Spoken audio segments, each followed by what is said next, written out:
보겠습니다. 말씀 호세아서 6장입니다.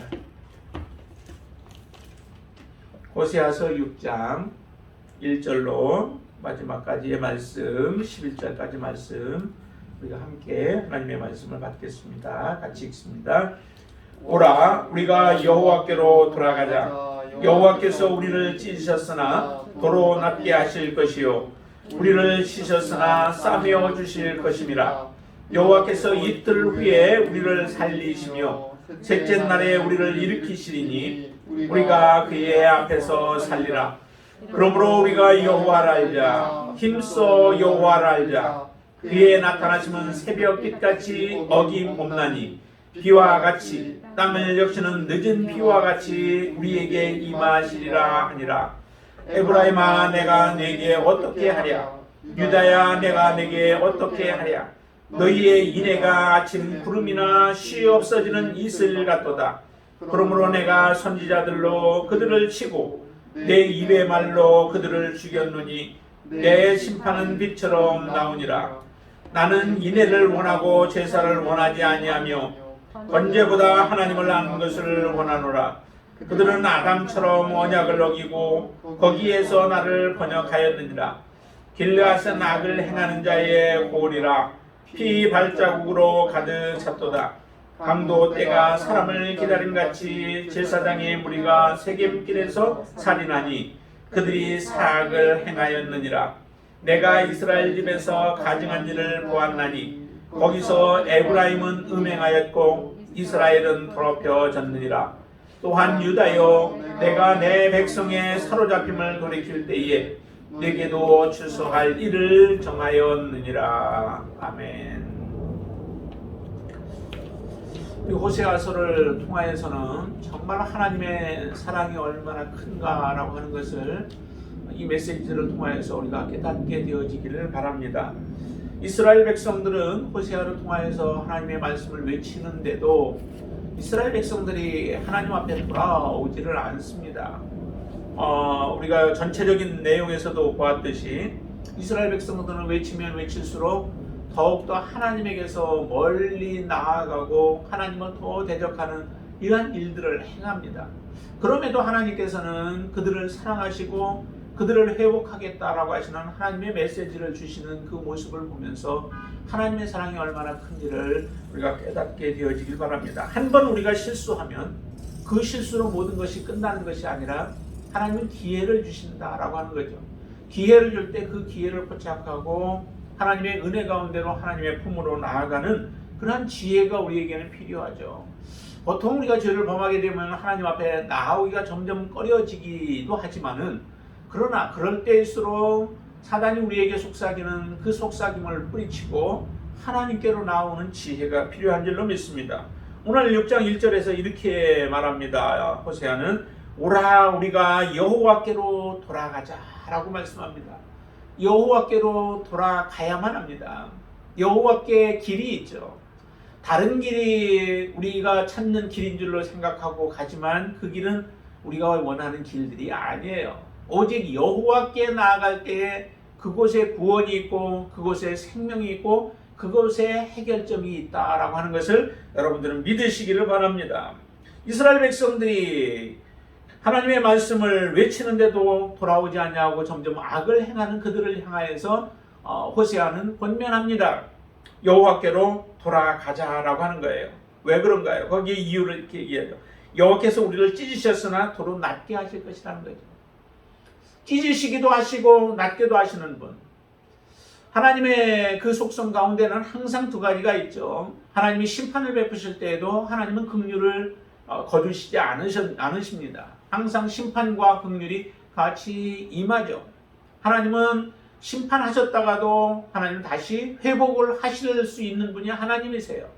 우리는 한번 마음을 결단하고 딱 결정을 하면은 그 다음에 우리의 마음을 돌이키려고 잘 하지 않죠. 그게 사람들의 모습이에요. 그러나 하나님은 언제든지 전제 조건이 있습니다.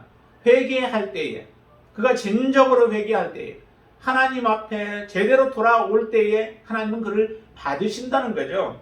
누가복음에도 보면은 탕자의 비유에서도 거기에 그 둘째 아들이 아버지의 재산까지도 나누어서 가지고 나아가 모든 것을 허랑방탕하여 다 써버렸을 때에, 그리고 자기의 목숨을 간신히 연명하여 살아갈 때에 그가 했던 것은 단지 그가 돌이키는 것이죠. 아버지 품으로 돌아가면 아버지 품에는 그래도 품꾼들도 있는데 그 품꾼들도 먹는 것에 대해서는 걱정하지 않는다라고 하는 것을 알고 있습니다. 그러기에 실제적으로 아들이기 때문에 더욱더 큰 은혜를 주실 줄 알지만은, 그러나 그 은혜를 기대하지 않습니다.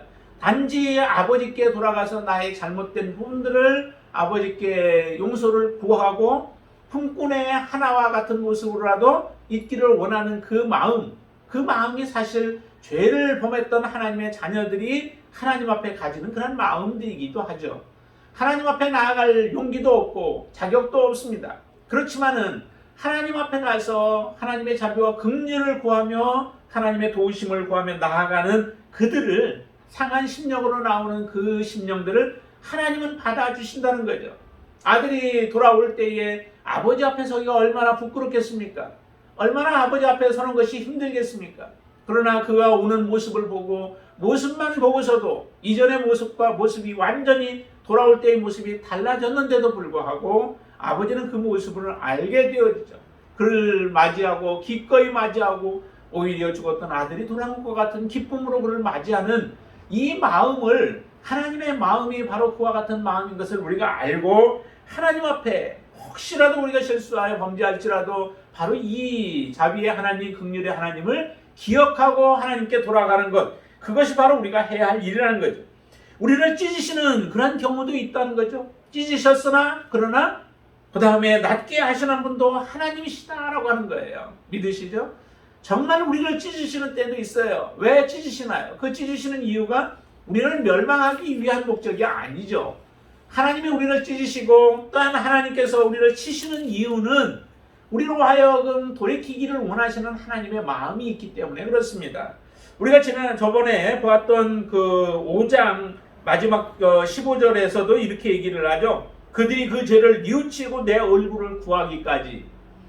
뉘우치고 구하지 아니하면은 하나님은 하나님이 계시는 그곳에 내가 내 곳으로 가서 그냥 거기에 계시겠다는 거예요. 그러나 그들이 뉘우치고 그 다음에 하나님의 얼굴을 구하며 그들이 고난 가운데서 간절히 하나님을 찾게 되어진다면 하나님은 그 저수에서 나와서 그들을 맞이하시겠다라고 하는 은유적인 표현으로 이렇게 말씀하고 계시는 거죠. 하나님이 정말 우리에게 원하시는 것은 우리가 회개하고 돌이키는 거예요. 하나님의 말씀을 따라서 우리가 회개하는 것이죠. 그럴 때 하나님의 놀라운 긍휼과 자비를 우리는 경험케 되어져요. 이것을 호세아는 알기에 이스라엘 백성들, 당신들이 지금 행하는 일들은 하나님의 심판 가운데 놓일 수밖에 없고 하나님의 진노 가운데 놓일 수밖에 없는 자들이라 할지라도 하나님 앞에 돌아오면 그 진노가 바뀌어서 오히려 더 큰 하나님의 자비와 긍휼을 경험할 수 있기 때문에 여호와께로 돌아가자라고 하는 거예요. 우리가 혹시 하나님 앞에 우리가 잘못한 부분들이 있다면 저와 여러분들은 다시 한번 하나님 앞에 설 수 있게 되길 바랍니다. 그런데 우리의 잘못들을 참 알기가 쉽지 않죠. 다 깨닫기가 참 어렵습니다. 다 자기가 지금 하고 있는 일들이 옳다라고 생각하는 거예요. 내가 행하는 일들, 내가 말하는 것들, 내 행동들 모든 것이 다 옳다라고 생각하기 때문에 사람들은 그 자리에서 돌이키기가 참 어렵습니다. 지금 하나님 앞에 나오지 않고 있는 많은 사람들도 마찬가지 아니겠습니까? 그들이 나름대로 참 많은 이유들을 대죠. 변명들을 내는 이유가 뭐예요? 나는 옳다라고 하는 것을 그렇게 피력하고 있는 것입니다. 그렇지만 하나님의 입장에서 봐야 된다는 거예요. 모든 것은 하나님의 입장에서 또 하나님의 편에서 그 문제들을 바라본다면 우리의 문제가 무엇인가라고 하는 것들을 알게 되어질 거예요. 그것이 특별히 하나님의 말씀이죠. 하나님의 말씀으로 우리에게 비추어 보면 그 말씀에 우리가 잘못된 부분들이 얼마나 많이 있습니까? 그것을 하나님께서 말씀하실 때마다 우리는 겸손하게 하나님의 말씀에 귀를 기울여야 하는 것이 그래서 그렇습니다. 자, 2절도 보시죠. 2절에도 이렇게 얘기합니다. 여호와께서 이틀 후에 우리를 살리시며 셋째 날에 우리를 일으키시리니 우리가 그의 앞에 살리라 라고 말씀하시죠. 이틀 후에 우리를 살리시며 살리고 그다음에 셋째 날에는 우리를 일으키시리니 우리가 그의 앞에서 영원히 살게 되어질 것이다.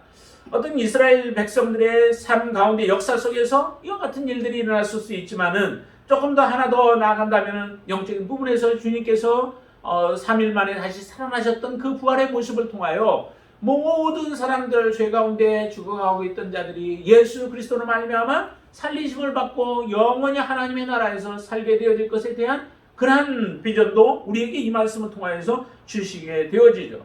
이처럼 하나님은 우리를 살리시는 분이시고 또한 우리를 구원하시는 분이시고 우리를 일으키시는 분이시고 영원토록 살게 하시는 분이 바로 하나님이십니다. 이 하나님을 버리고 우리가 무엇으로 어디로 가겠습니까? 이 하나님을 떠나서 우리가 무엇을 이룰 수 있겠습니까? 우리를 정말 살리시는 분이 하나님이신 것을 믿으시나요? 우리를 일으키실 수 있는 분이 여호와 하나님이심을 믿으시나요? 정말 그 앞에서 영원히 살게 하시겠다라고 하시는 하나님의 그 약속, 이스라엘 백성들을 죄 가운데 있을지라도 그들을 회복시켜서 하나님이 그들에게 구원을 주시겠다라고 하시는 하나님의 그 약속과 같이 우리가 이 말씀을 확실히 우리의 마음속에 믿으시기를 바랍니다. 이스라엘 백성들은 아직도 하나님 앞에 온전히 안 돌아왔잖아요. 그렇지만은 하나님은 언젠가 우리를 통하여 이방인들을 통하여 시샘을 나게 만들고 그로 인하여 다시 돌아오는 역사를 이루실 것이다 라고 하시는 하나님의 그 약속은 반드시 이루어질 것입니다. 이스라엘의 구원이 온전히 이루어지죠. 뿐만 아니라 믿는 하나님을 믿는 하나님의 자녀들도 하나님께서 그렇게 역사하여 주셔서 우리를 구원케 하시고 우리를 살리시는 그 역사가 일어나게 되어질 줄로 믿습니다. 3절에 이렇게 말씀합니다. 3절을 보시면 같이 한번 읽어볼까요?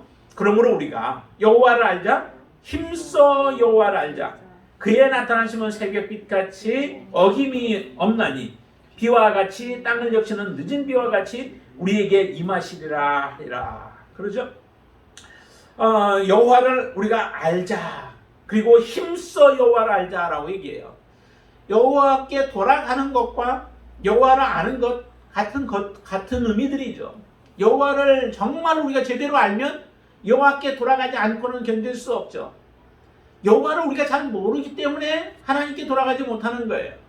죄가 있는 가운데서 하나님 앞에 나아가지 못하는 것도 마찬가지죠. 하나님이 죄를 어떻게 보시고 하나님이 죄 있는 자들을 하나님이 긍휼로 받아주시는, 회개하고 돌아오는 자들을 받아주시는 하나님이시라고 하는 것을 우리가 알게 된다면, 하나님의 성품을 알고 여호와 하나님을 우리가 알면 하나님께로 우리는 달려 나아갈 수밖에 없죠. 부모님이 자식들이 잘못했을 때 매질을 할지라도 그들을 부모는 받아주신다라고 하는 것을 아는 자녀는 혼나설지라도 다시 그 품을 파고 들어가는 그러한 자식이 되어지죠. 그러나 부모에 대해서 잘못 알고 있는 자들은 나에게 매를 대고 나에게 훈계하는 그 부모는 나를 싫어하기 때문에, 나를 미워하기 때문에 이와 같은 일들이 일어난다라고 생각한다면 그 자녀는 부모에게 돌아오지 않습니다. 뛰쳐나가고 집을 나가는 그런 일들을 저지르게 되어지는 것과 마찬가지예요. 정말 여러분들은 여호와를 아십니까? 여호와를 어느 정도 아십니까? 내 생각을 다 내려놓고 하나님의 생각으로 모든 것을 채울 만큼 우리가 그렇게 여호와를 알고 계신가요? 하나님의 말씀 가운데서 우리가 겉으로 형식적인 부분으로 하나님을 아는 것이 아니라 하나님의 그 속성을 알고 하나님의 마음을 알고 제대로 안다면은 정말 우리는 하나님 없이는 살아갈 수 없는 자들임을 고백하면서 살아가게 되어질 줄로 믿습니다. 여러분도 정말 여호와를 알 수 있게 되길 바랍니다. 하나님을 아는데 어떻게 하느냐, 여기에 보니까 이렇게 얘기해요. 힘써 여호와를 알자라고 얘기를 해요. 근데 그 힘써라고 하는 그 단어의 의미가 추적한다 아니면 뒤따른다라고 하는 그런 의미를 가지고 있어요. 그러니까 힘써서 다른 표현을 한다면 목숨을 걸고 추격하는 그런 병사와 같은 모습이에요. 그러니까 내 목숨을 내놓고 쫓아가서 그를 잡아야 된다라고 하는 그런 열정, 내 목숨 내놓고 쫓아가는 그 열심, 그것이 바로 여기에 힘써라고 하는 부분이에요. 우리가 그렇게 여호와를 알고 있냐는 거죠. 그렇게 여호와를 알기에 힘썼느냐는 거죠. 그러니까 하나님을 섬기는 것이 그냥 편하게 섬기는 것이 그게 다가 아니라는 거죠. 예수님께서도 얘기하셨잖아요. 성경이 정말 원하는 게 뭐냐? 성경에서 말씀하는 그런 핵심적인 것이 무엇인가? 그 핵심적인 것은 하나님을 섬기는데, 하나님을 사랑하는데 우리의 몸과 마음과 뜻과 힘을 다하여 우리가 여호와 하나님을 사랑하는 것, 목숨을 다하여 하나님을 여호와를 사랑하라라고까지도 말씀해요. 그렇게 정말 사랑하는 것이 진정 하나님을 사랑하는 거예요.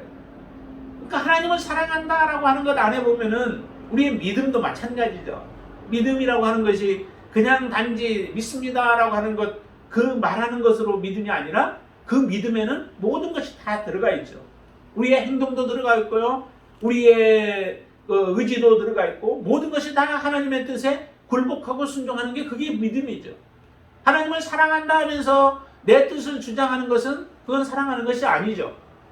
하나님을 사랑하면 그 안에는 온전한 공경도 있는 거죠. 하나님 앞에 온전한 공경이면 우리의 주장보다는 하나님의 주장이, 우리의 주장이 앞서서 우리의 모든 것들을 다 내려놓게 만드는 그런 역사가 일어나게 되어집니다. 이처럼 하나님을 아는 것은, 여호와를 아는 것은 이와 같은 일들이라는 거죠. 그러니까 하나님을 우리가 잘 모르기 때문에 하나님을 배반하기도 하고, 하나님을 모르기 때문에 하나님을 대적하기도 하죠. 이스라엘 백성들 가운데 특별히 예수님 당시에 보세요. 하나님이 보내신 하나님의 아들이 예수 그리스도 아니에요? 하나님이 보내신 예수 그리스도이신데도 그 예수 그리스도를 모든 사람들이 다 반기지 않잖아요. 그 예수님을 반기는 사람들은 오히려 죄 가운데 있는 사람들, 또 정말 세리와 같은 사람들, 창기와 같은 사람들, 어린아이와 같은 사람들, 이런 사람들이 예수님을 반기지, 하나님을 섬긴다 했던 제사장들이나 서기관들과 같은 사람들은 오히려 예수님을 대적하는 자의 자리에 섰던 것을 우리가 너무도 잘 압니다. 그 이야기는 다시 말한다면은 이건 하나님을 온전히 알지 못하기 때문에 그런 거예요. 하나님이 어떤 분이신지, 하나님의 말씀이 무엇인지, 또 하나님이 어떻게 우리에게 예언하셨고 또 예언한 대로 이루어 가시는 분이신지를 제대로 알지 못하기 때문에 그와 같은 일들이 결국에 일어나게 되어지죠. 우리의 삶 속에서도 이와 같은 일들이 일어날 수 있다라고 하는 것입니다.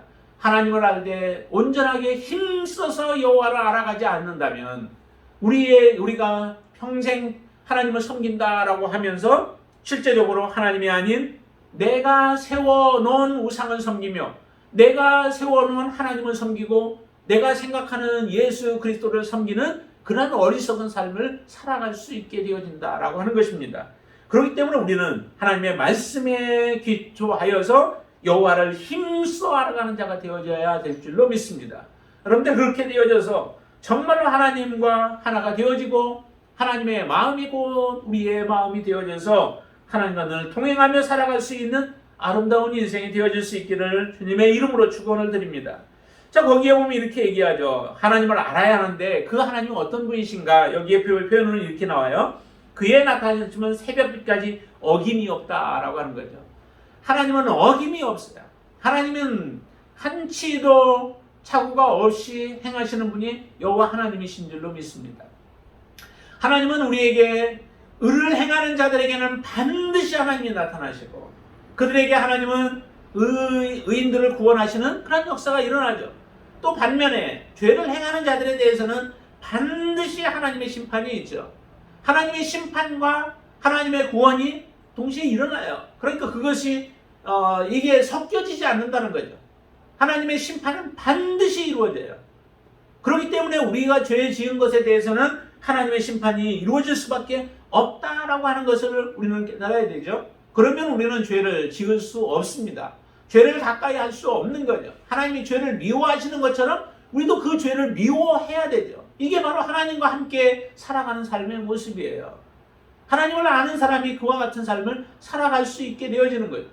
그렇기 때문에 하나님을 우리가 제대로 알면 하나님을 떠날 수 없는 겁니다. 새벽빛같이 어김이 없이 심은 대로 거두게 하시는 분이 여호와 하나님이십니다. 내가 의를 심으면 의가 의를 거두게 될 것이고 내가 악을 심게 되어지면 악을 거두게 하시는 분이 바로 여호와 하나님이십니다. 그러면서 이렇게 얘기하죠. 비와 같이, 그 비는 이른 비를 얘기하죠. 보통 우리나라는 좀 다르게 우리는 봄비를 좀 이른 비로 생각을 하죠. 근데 이스라엘은 한 10월에서부터 2월까지 그 경에 이제 뿌리는 그 비를 이른 비라고 얘기를 해요. 그래서 그 이른 비를 여기는 비와 같이라고 표현을 하고, 땅을 적시는 늦은 비, 그거는 한 3, 4월경에 추수할 때쯤, 추수할 때 첫 수확을 거둘 때 그때쯤에 내려지는 그 비를 이제 늦은 비라고 이야기를 하는데, 그 비가 정확한 때에 내려져야만 수확을 잘 거둘 수 있게 되어지죠. 하나님은 그것을 기억을 하시는 거예요. 그건 하나님은 그것을 알고 하나님 앞에 온전하게 행하는 이스라엘 백성들을 위해서는 하나님의 그 때에 맞게 비를 내려주시는 분이시죠. 지금까지도 하나님은 그렇게 하셨습니다. 하나님이 때를 맞추시지 않으면 이스라엘 백성들은 그 수확을 거둘 수 없는 그런 땅이에요. 그런데도 그것이 바로 하나님은 젖과 꿀이 흐르는 땅이라고 얘기하죠. 우리가 생각하는 젖과 꿀이 흐르는 땅이 아니죠. 젖과 꿀이 흐르는 땅은 그냥 물이 풍부하고, 그래서 항상 심으면 모든 것을 거둘 수 있는 곳이 우리는 젖과 꿀이 흐르는 땅처럼 생각을 하지만은, 하나님이 말씀하신 가나안 땅은 그런 땅이 아니에요. 하나님과 함께 해야 하는 땅이고, 하나님이 돌봐주셔야만 하는 땅이고, 하나님께서 풍성하게 맺히게 하셔야만 먹고 살아갈 수 있는 땅이 바로 이 가나안 땅이죠. 그렇기 때문에 이스라엘 백성들은 더욱더 하나님을 많이 경험하고 체험하게 되어질 거예요. 바로 이렇게 하나님은 임하신다는 거죠. 이런 하나님을 우리가 멀리할 수 없는 겁니다. 그런데 이스라엘 백성들은 계속해서 더욱더 악한 길로 나아가요. 자, 그럼 특별히 여기에 여호와께로 돌아가자라고 하는데, 어떻게 하는 것이 여호와께로 우리가 돌아가는 것일까요? 여호와께로 돌아가는 것, 그것은 우리 몸을 돌려서 하나님께로 향하는 것이지만은, 외적인 부분에서는 그렇지만은, 그러나 실제적인 부분에서 여호와께로 돌아가는 것은 곧 우리가 이스라엘 백성들이 우상을 섬겼던, 또 단과 베델에서 우상을 섬겼던 것과 같은 그러한 우상의 섬김에서부터 돌이키는 것이죠. 그것을 떠나버리는 거예요. 그러니까 우상 숭배로부터 돌이키는 그런 삶이 바로 여호와께로 돌아가는 삶의 모습이죠. 그리고 죄로부터 돌이키는 거예요. 죄에서 떠나는 삶이죠. 죄에서 떠나지 아니하고 하나님께로 돌아왔다, 그거는 말이 되지 않습니다. 죄에서부터 반드시 떠나야 되죠. 결단하고 죄와는 완전히 죄를 끊어버리고 하나님께로 나아가는 삶을 살아갈 때, 그것이 바로 여호와께로 진정으로 돌아가는 삶이에요.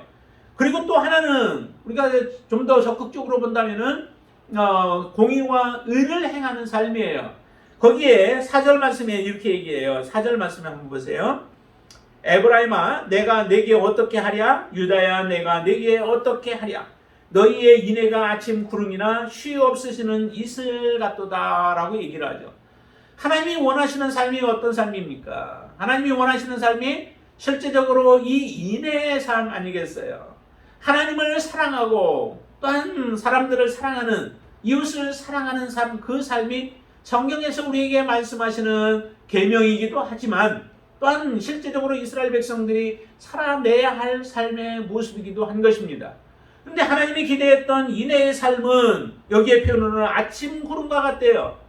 아침에 구름이 떠서 잠깐 떴다가 쉬 사라지고, 또한 이슬과 같이 맺혀 있어서 그래도 좀 있을 것 같은데 햇빛 나면은 다 사라지는 것과 같은 이러한 인애를 행하고 있는 것이 이스라엘 백성들의 삶이라는 거죠. 이렇게 행하고 있는 이스라엘 백성들을 너희들 그 삶에서, 악을 행하는 그 삶에서 돌이켜서 인애를 행하는 삶을 살라. 하나님을 진정으로 사랑하는 삶을 너희들이 살라. 하나님을 제대로 알고 하나님을 힘써서 여호와를 알아서 하나님이 원하시는 인애의 삶을 너희들이 살아가라 라고 요구하시는 것이 하나님의 마음입니다. 우리에게 요구하시는 바도 마찬가지죠. 저와 여러분들에게 원하시는 바가 하나님을 사랑하고 정말로 이웃을 사랑하는 마음으로, 특별히 이웃 가운데에서 그 믿음 안에서 서로 한 지체가 되어진 형제 자매들을 사랑하는 그 마음이죠. 그런데 형제 자매들을 사랑하는 마음들이 별로 그렇게 많지가 않잖아요. 형제 자매의 사랑은 이웃 밖에 어떤 그 모임보다도 더 우리가 더 사랑해야 할 그런 모습이고, 진정으로 하나님의 사랑이 형제 자매들 가운데서 나타나야 할 삶의 모습인 것이죠. 그러니까 하나님을 사랑한다라고 하면은 형제 자매들의 사랑, 믿음 안에서의 형제 자매들을 더욱더 사랑하는 모습으로 나타나야 돼요. 하나님을 사랑한다면서 형제 자매 사랑하는 모습이 없다면은 예수님께서도 얘기하시잖아요. 보이는 사람을 사랑하지 않고서 형제들도 사랑하지 않냐면서 어떻게 하나님을 사랑하겠느냐라고 하셨던 그 말씀과 같아요. 그렇기 때문에 우리의 삶 속에서는 바로 이런 인내의 삶이 진정으로 나타나야 돼요. 그런데 인내의 삶을 이스라엘 백성들에게서 별로 보지를 못하겠다라고 하는 거죠. 잠시 있는 것 같은데 사라져버려요. 없어져요. 이렇게 되어지면 결국 하나님의 심판 가운데 나아갈 수밖에 없다는 거죠. 5절에 말씀합니다. 그러므로 내가 선지자들로 그들을 치고 너희들에게 원했던 인애가 없음으로 인하여 내가 선지자들로 그들을 치고 내 입의 말로, 선지자들을 통해서 입의 말이 나가는 거죠. 마찬가지 선지자들이나 똑같은 말이에요. 내 입의 말로 그들을 죽였느니 내 심판은 빛처럼 나오느니라 라고 말씀합니다. 하나님의 심판은 반드시 있다라고 하는 거죠.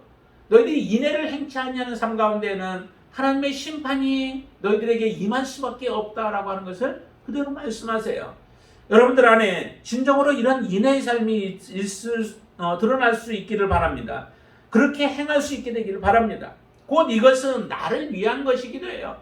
하나님이 명령으로 우리에게 주셔서 행하는 것이기도 하지만은 그러나 실제적으로 인애를 행하는 삶은 나 자신을 위하는 삶이죠. 대부분 많은 것들이 다 나 자신을 위하는 삶이에요.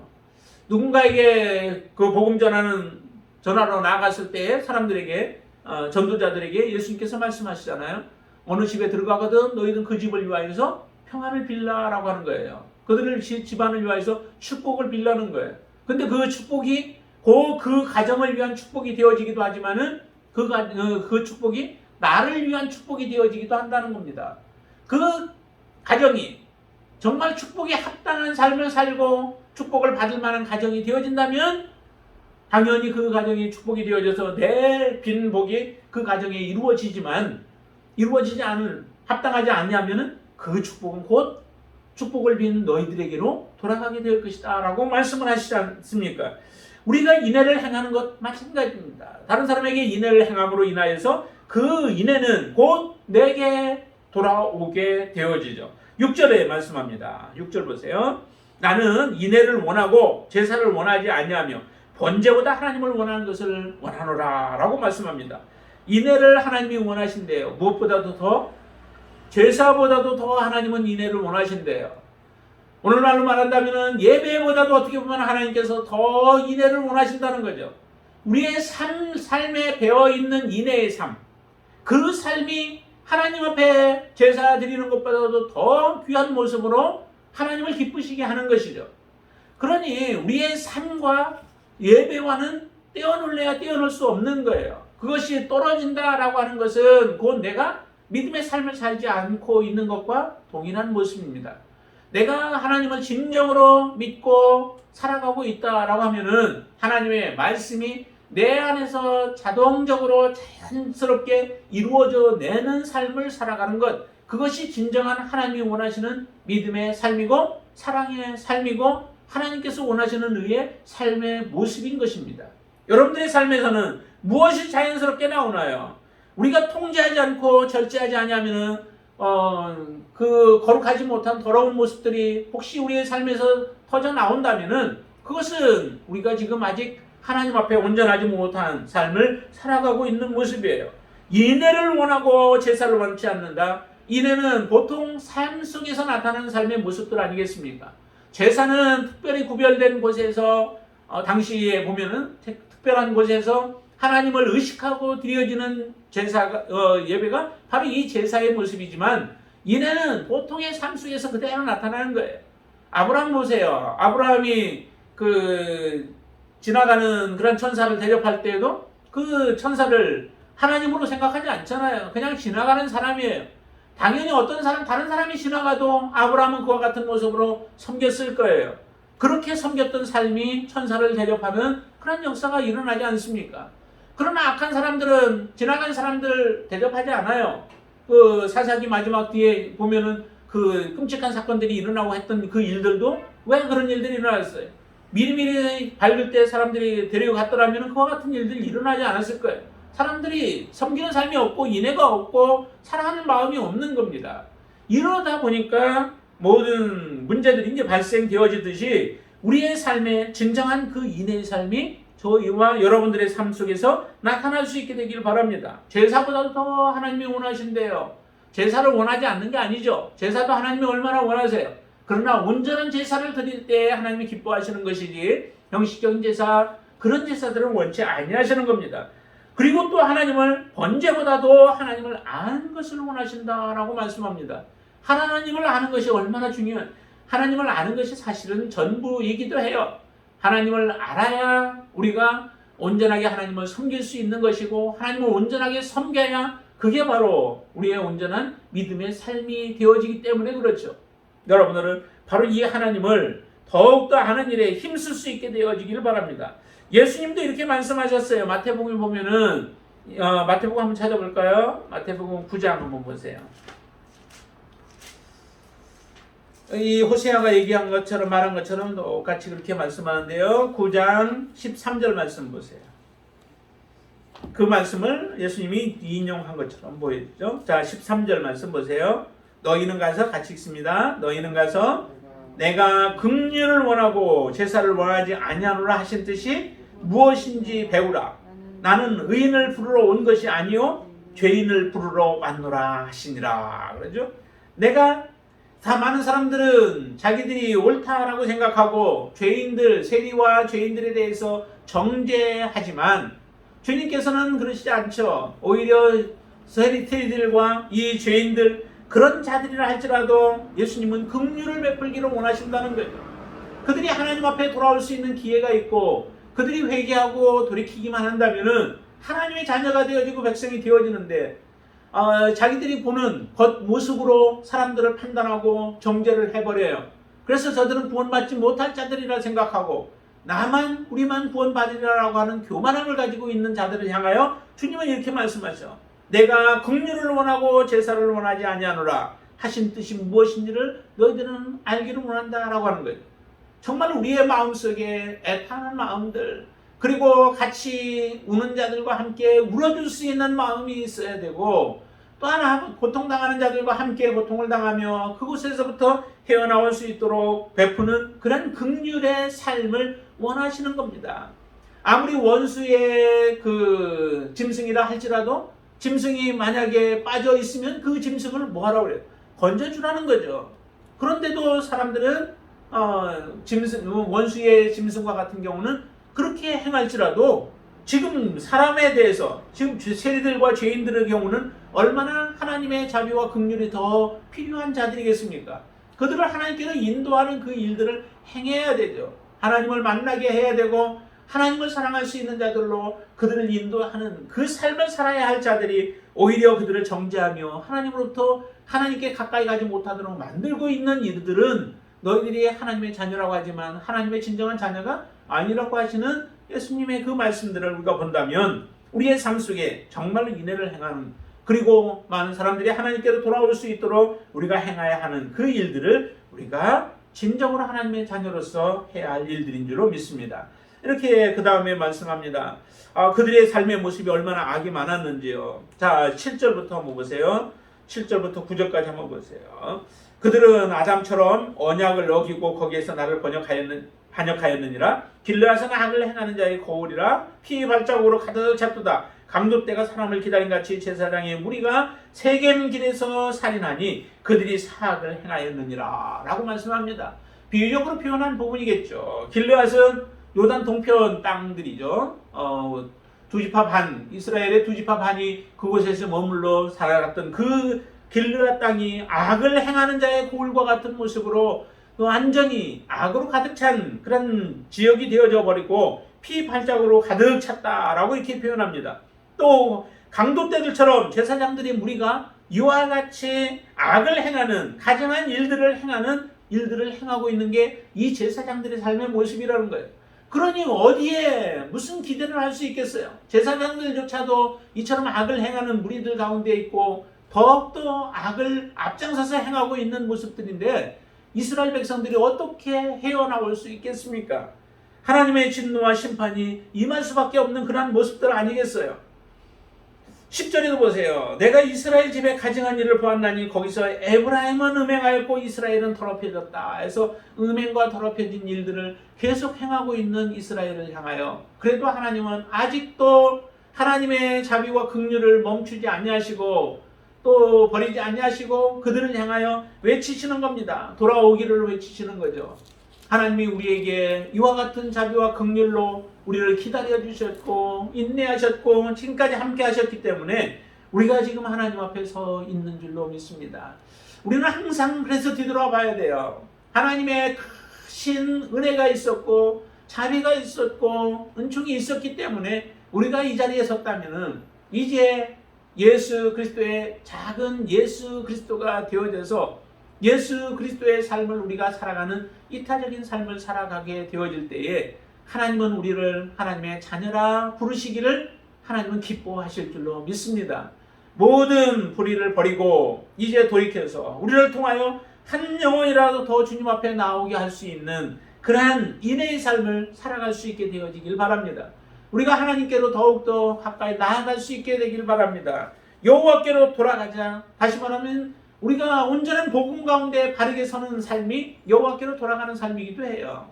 당신은 여호와께로 돌아가자라고 했지만 지금은 우리는 온전한 복음 안에 살아가고 온전한 복음으로 복음을 붙들고 믿음으로 살아가는 삶, 그리고 예수 그리스도를 진정으로 사랑하며 살아가는 삶이 여호와께로 돌아가는 삶인 줄로 믿습니다. 여호와를 깊이 알아가고 또 여호와를 힘써 여호와를 알므로 이와 같은 믿음의 삶을 우리가 저버리지 않고 지속적으로 하나님 앞에 아름다운 믿음의 삶을 사시는 저와 여러분들 되시기를 주님의 이름으로 축원을 드립니다. 기도하겠습니다. 할렐루야. 주님을 찬양합니다. 우리가 어떻게 살아가야 할지를 하나님 이 호세아의 말씀을 통하여 다시 한번 저희들에게 깨우쳐 주시니 감사합니다. 여호와께로 우리가 돌아가기를 원합니다. 또 여호와를 우리가 알기를 원합니다. 힘써 여호와를 알게 하여 주시옵소서. 세상을 알아가는 데는 우리가 힘써서 알아갔지만은 하나님 여호와를 아는 일에 있어서는 모든 것에 있어서 뒷전이 되어지진 않았습니까?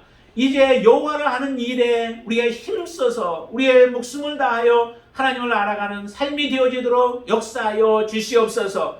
혹시라도 우리가 하나님의 진노 가운데 놓여 있을 그런 상황 가운데 있었을지라도 돌이켜서 여호와께로 돌아감으로 인하여 하나님의 자비와 긍휼을 힘입어 하나님의 칭찬과 또 하나님이 기뻐하시는 삶을 살아갈 수 있도록 역사하여 주시옵소서. 우리의 삶의 부족한 부분들을 온전히 채우실 분은 하나님이십니다. 찢으셨으나 다시 싸매어 주시고 치셨으나 고치시는 분은 여호와 하나님이심을 믿습니다. 하나님께 우리의 온전한 길이 있음을 믿습니다. 이제 우리의 자리를 떨쳐 일어나게 하여 주시고 혹시라도 하나님을 대적하였고 하나님으로부터 멀리 떨어져 나아갔던 우리의 삶이라면 돌이킬 수 있는 귀한 은혜를 허락하여 주시옵소서. 하나님이 기회를 주실 때에 하나님께로 달려 나아갈 수 있는 귀한 믿음의 결단을 허락하여 주시옵소서. 예수님의 이름으로 간절히 기도드리옵나이다. 아멘.